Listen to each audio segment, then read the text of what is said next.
If you don't know where you are going, every road will lead to nowhere. Henry Kissinger. Welcome to Flourish. I'm Diane, Planidin, and you're in the right place if you're ready to create inspired life. And we do so by working on our own personal development, so we can be strong role models for those we love and mentor, and strong for our own personal well-being. Today we continue our journey through the best-selling book called The Source, written by Dr. Swart, and this is the science behind what sometimes people think is mysticism. No longer. Science and spirituality have finally met. And I love this book because it's real. And she talks in this chapter about visualizing. So let's get started. The language of self-belief and achievement is rich with visual metaphors. We dream of doing something great, or we see something happening in our mind's eye. This is the language we use more when we are in touch with all our senses and comfortable with daydreaming and mind-wandering, rather than focusing on rational thought and concrete examples only. Visualization works because there is a surprising little difference to the brain between experiencing an event in the outside world and a strong imagined vision of the same event. And if you don't believe that, just think about what you dream about at night, what you see while you're dreaming, and what you're experiencing, and what you're feeling, what you're sensing. And do you feel like you're falling? That is the exact same thing that she's talking about dreaming, but while you're awake. Take control of your life, right? She goes on to say, by creating a mental image of things we want to achieve, and furthermore, by matching visualizations with simulated physical sensations, we improve the brain-body connection in relation to this activity. The brain registers this at a deep level and is more likely to make a positive connection to a trigger or event related to this in real life.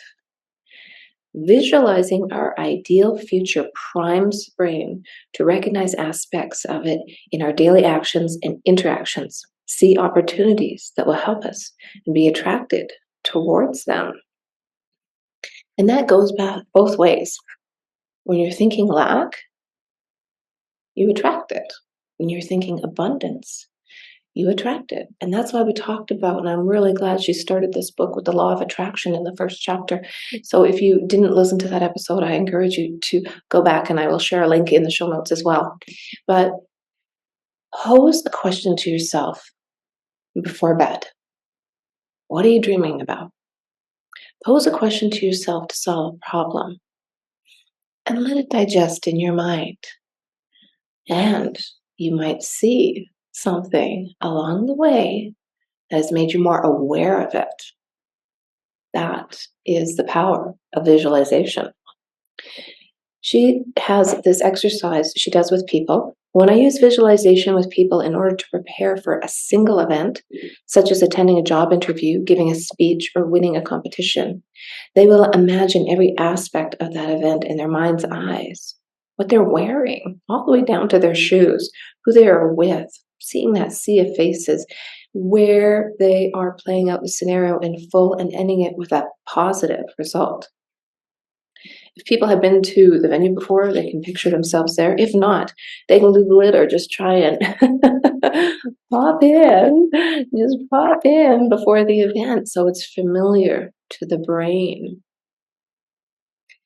That is a funny one because, as much as you can prepare ahead of time, and I love that idea because athletes do this all the time and nobody thinks twice about it. They see themselves making the shot, putt, the kick, the goal, skiing, whatever it is, right? So you can do this and apply it to your own personal life, your own business life. You don't have to be an athlete in order to do so, but it works. And that's a powerful thing. I'm just going to give you a little, for instance, though, be super prepared for a job interview. I had an appointment one time and I knew where I was going. I knew what I was wearing. I knew what I was presenting for the job interview because they asked to do a presentation on the topic. So I was fully prepared. I didn't know what the office looked like, but you know what a meeting room looks like, right? Well, this job interview got a little crazy. They had every employee join in to see if I was a good fit for the company. I think that's a little extreme, but I'm just saying preparation, visualization really works, because if I hadn't been prepared, having 30 versus 2 people in the room at that time would have really thrown me off. I really think I would have been a lot more nervous. Then she goes on to say, while this form of visualization for a single event can certainly be useful for tackling single high-stakes event, in this book, we will take the power of visualization to the next level, using it to build a long-term vision for your life and exploring the neuroscience behind it. That's the game changer here. Visualization to create your future. It helps us to channel the law of attraction and to act from a perspective of abundance and optimism. It works by raising our awareness, directing focused attention to the things we want most in life, and overcoming the brain's desire to protect itself from new or difficult situations. It is also tied to 2 particular capabilities of the brain: abstraction and sensory integration. Yeah, it can be a slog. It can be painful. I'm going to grant you that. Abstract thinking is when we ask, what if, when faced with a situation, and whether we can break down problems into bite-sized chunks to work out how to solve them in new ways. It allows us to identify patterns in behavior and amend our responses to develop new ways forward and to imagine the yet to come. For example, our future dream vacation, where it is, what we are doing, who we are with. There are multiple and complex networks in the brain, the bookends being the default and control networks. The brain's default network is what enables us to think in an abstract way, which is the perfect counterbalance to the can't see the forest for the trees feelings we all get when we're mired or thinking logically and functionally about our day-to-day tasks or living under stress. Activities like aimless lounging around, daydreaming, puttering, and reading for pleasure rather than purpose all activate the default network in the brain. When this network flourishes, inspiration is more likely to strike, and we are better able to free, associate, and harness our emotional intelligence and intuition. But, she says, our logical brain is used to being always on. The counterbalance to the default network we just mentioned is the brain's control network, a series of pathways that govern our task, focus, and analytical thinking. So it makes intuitive sense that when you're trying to give this network a break and let your brain relax, free association, and access those blue sky moments we all crave, you need to help switch off the control network. Switch off the control network. And I hear a lot of people who do exactly that. And it can be as simple as when you're in the shower. You're not really thinking, you're just being. When you're taking the dog for a walk, there's a lot of calm moments that can help you think about your lifestyle, what that is, and integrate that or do it more so in order to help your brain. She says one of the best ways here to do this control network switch off is visualization. It's a great way of turning away from logical dominance and accessing a more abstract and flexible way of thinking. And she says, use all of your senses. The brain creates what we see as reality through the massive amounts of data it receives through all of our senses from the outside world. Then we use abstraction as the information triggers particular memories to create connections between these sensory triggers and past events that we recall experiencing. We all have the power to prime ourselves for success by using our senses to connect to memories of abundance, opportunity, or fulfilling relationships. And she says smell is usually the strongest stimulator of a memory, fond or disgusting, but all the senses interact with memories in a similar way. And, I recently listened to one of her podcast episodes where she was talking about all the senses. And there was a study done about people who attended a conference to see once they shake hands with another person, like let's say you're in the audience and whoever's speaking, it says, stand up and shake hands with a person to your left. Within minutes, she said, you will inadvertently, unconsciously, actually smell your hands, smell your fingers. I'm going to pay attention to that one. I thought that was kind of fascinating. So we go on to say that when you're doing exercises to visualize, to recall when you're happy moments, the feeling, where you are, pay attention to the positive you and the negative you. Any meaningful personal development starts with a raised awareness of yourself. And improving your awareness, she says, pay attention to the physical, the mental, emotional, and spiritual environment you are in. What your body feels like. The mental is how going on in your thoughts. Emotional is how you're feeling. And spiritual is how you feel deep down.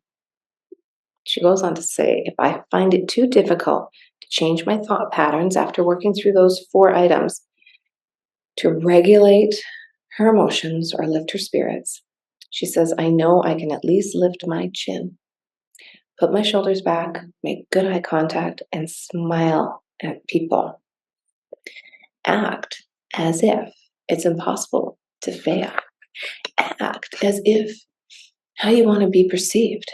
And the physiology, the whole body changing movement will change how you feel.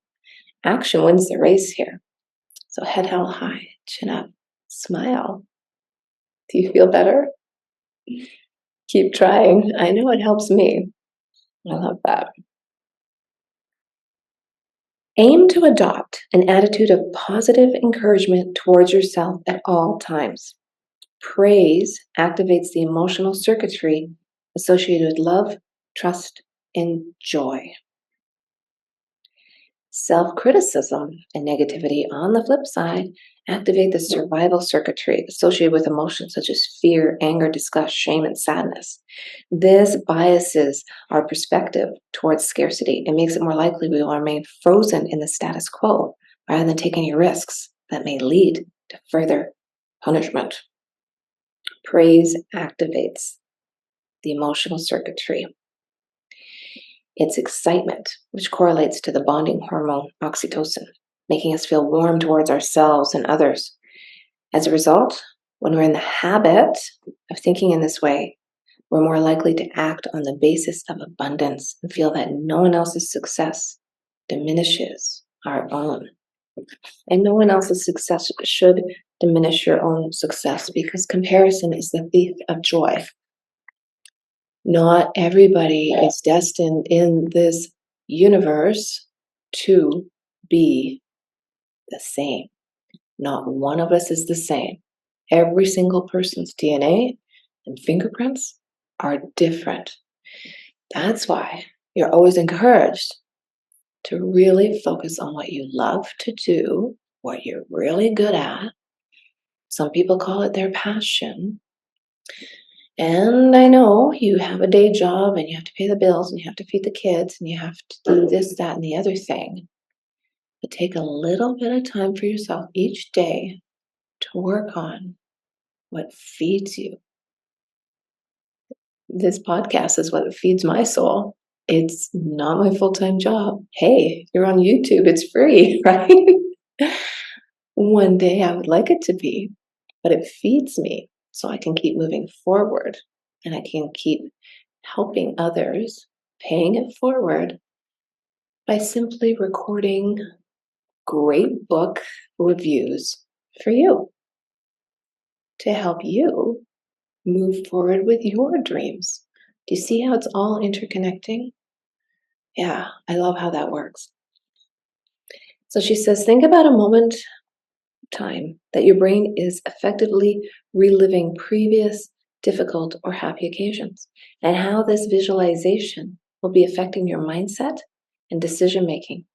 Resolve to put on your positive hat more often and consider ways of making a positive visualization a regular habit. And she says 2-3 minutes a day. Why not? See, you have time, right? Visualization is not just about creating an image of what you want, but also about imagining what it would feel like if you were really in that picture. That takes practice. Everything from the taste in your mouth, the taste of success, the smell around you, the fresh paint of a new home, food-related smells in a certain career, your favorite perfume or special occasion, what you're hearing, applause, congratulations, music, and hugely important, the physical feeling in your body of achieving this. How does happiness or confidence actually feel? Bring your vision into reality. And she's going to talk about this more in the book. And if you want additional information on this, Google the reticular activating system.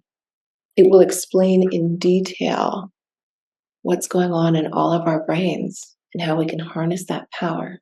If you're feeling bored, if you don't feel like doing the dishes, put on your favorite music. What's your jam? Guess what? If the average song is like 3 minutes, listen to 3 songs, you'll be done the dishes. That's amazing. But because your brain is not focusing on the negative and the drudgery of the slog of doing chores, if that's how you feel about it, it can change your mindset. And when you use these superpowers, we did visualization today, and last week was the law of attraction. Next time, we're going to talk about how plastic your brain is and how powerful you are to really control yourself, regardless of your situation. 3 minutes a day. Do something that feeds your soul, and you will live a more inspired life. Well, if you like the show, share it with somebody you know, and hey, hit that subscribe button. One day I might get paid. I'll see you next week.